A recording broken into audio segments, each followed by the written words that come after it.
Dan dia kata ia mula diterima pada World War II, yang sebelum ni kita dah pernah cerita pasal toxic oil. World War II waktu tu semua orang, dia kata wanita, dia kata semua orang mahu berjimat lah. Dia kata termasuklah wanita yang berduit, dia kata, dan mahu membuat penjimatan. Dan waktu tu orang dah start terima lah, margarin pun dia orang nak gunakan sebagai sumber makanan juga. Dan dia kata Crisco dan margarin adalah satu jalan utama bagaimana minyak sayur boleh masuk dan digunakan sebagai food supply.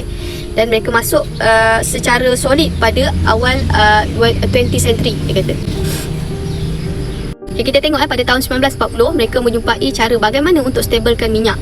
Cukup bagaimana untuk menjualnya dalam botol. So sebelum ni dia orang kata jual minyak sayur tu dalam bentuk orang kata apa, margarin lah, dalam bentuk light, dalam bentuk kata apa, macam soap tu, macam sabun tu. Dan pada tahun 1940 mereka menjumpai cara bagaimana nak stabilkan minyak ni dan cukup untuk menjualnya dalam botol. So ingat, dia kata minyak adalah produk rancid dan mereka mudah oxidize dan jadi rancid dan teruk, tiada shelf life stability. Tapi dia kata mereka menjumpai cara untuk fix little chemical dalam tahun 1940 dan sekarang mereka boleh jual ia sebagai minyak. Sebab tu kita tengok sekarang ni ada minyak sayur yang dijualkan dalam botol. Dia kata jadi bagaimana kita tahu mereka meletup apabila American Heart Association mula recommend polyunsaturated fat sebagai ganti kepada saturated fat, dan ia merupakan tremendous boost kepada industri minyak sayur. Seperti mana kita tahu, ia adalah sebahagian daripada SLK diet hypothesis. Dia sebenarnya dia berkait-kait. Sebab tu kita pelik kenapa kita tengok okey, minyak sayur ni boleh menyebabkan berlakunya peningkatan kepada masalah jantung, tapi itulah yang direkomendkan daripada American Heart Association kan. Tapi bila kita tengok balik, dia sebenarnya ada link, dia ada perkaitan. So kita tengok macam mana benda dia jadi.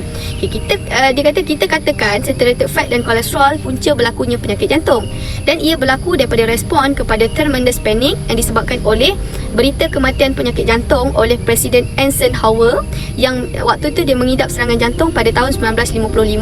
Pada waktu tu penyakit jantung, serangan jantung dia rare, dia tak pernah berlaku. Dan waktu tu Presiden bernama Eisenhower ni, dia lah orang pertama yang kena serangan jantung ni, menyebabkan berlaku panik lah waktu tu.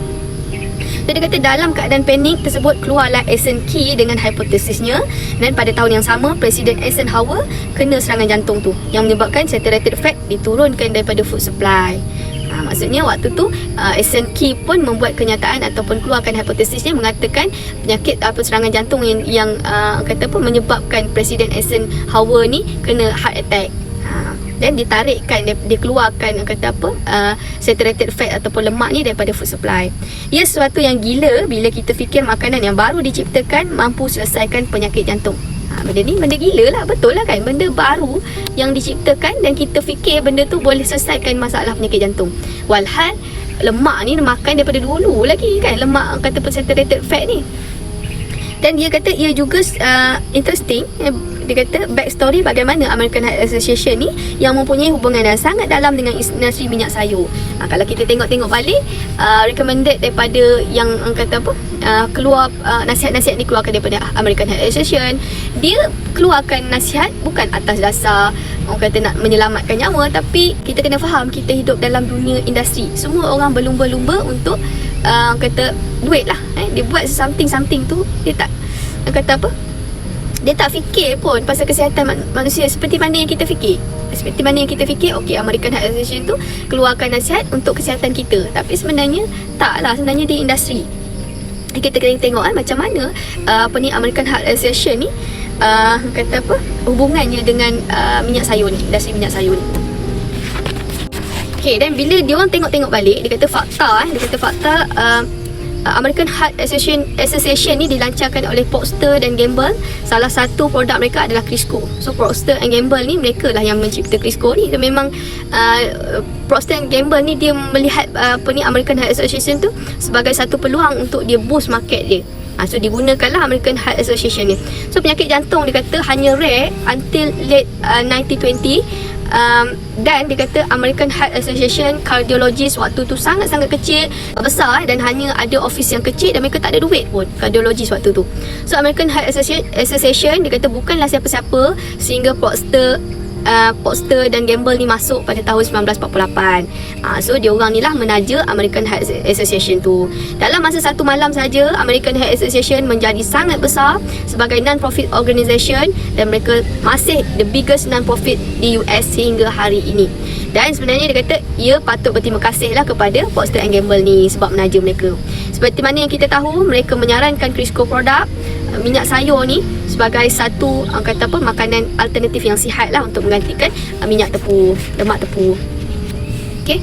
And then dia kata American Heart Association, seperti mana kita tahu, industri minyak sayur market diri sendiri sebagai makanan sihat. Seperti mana kita tahu, makanan yang perlu diamalkan bagi mengelakkan serangan jantung dan banyak lagi iklan lain.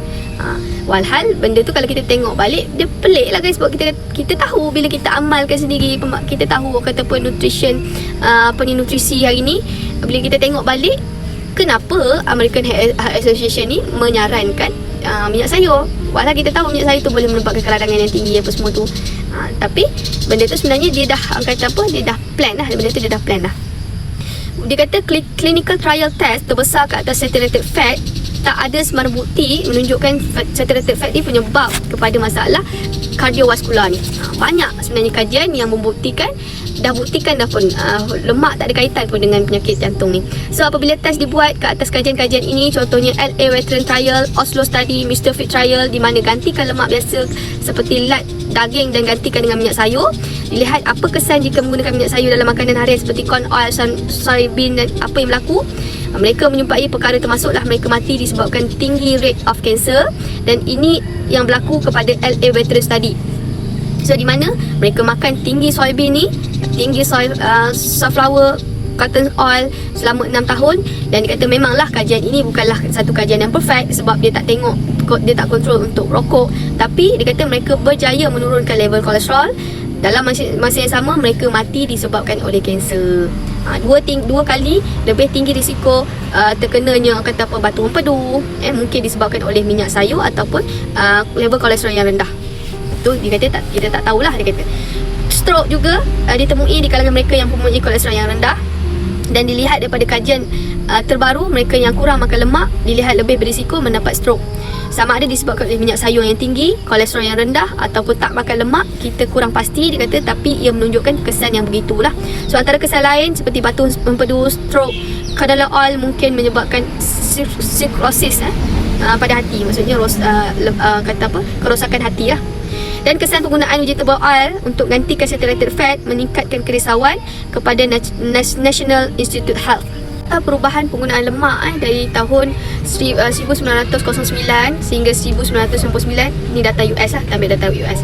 Okay, dia kata mula daripada kosong consumption hinggalah 7 ke 8% daripada jumlah kalori setiap hari yang diamalkan di US lah. Dan kebanyakannya penggunaan minyak soybean. So kita ni beruntung lah sebab kita kat sini kita guna minyak sawit kan. Tapi kalau orang dekat luar sana, dia orang banyak menggunakan dia memang 100% menggunakan minyak sayur ni lah, terutamanya soybean. So kenapa ia jadi begini? So dia kata kenapa minyak sayur ni walaupun kita tahu dia menyebabkan keradangan yang teruk, tapi still kita guna juga. Ni di US lah. Dan kita pun kalau kat sini ada juga minyak sayur ni dalam proses food.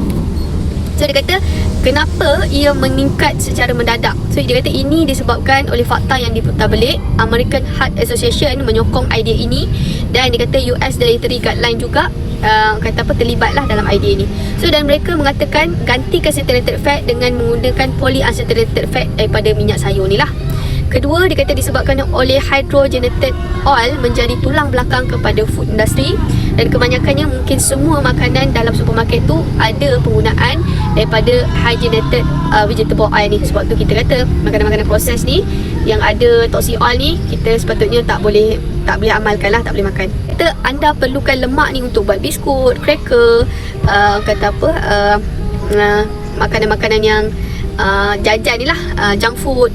Dan lemak daripada hydrogenated soybean oil ni digunakan disebabkan ianya murah dan mudah dimanipulasi. Benda murah lah, senang nak buat kan, senang nak buat duit. Dan semua produk ini terdapat hydrogenated oil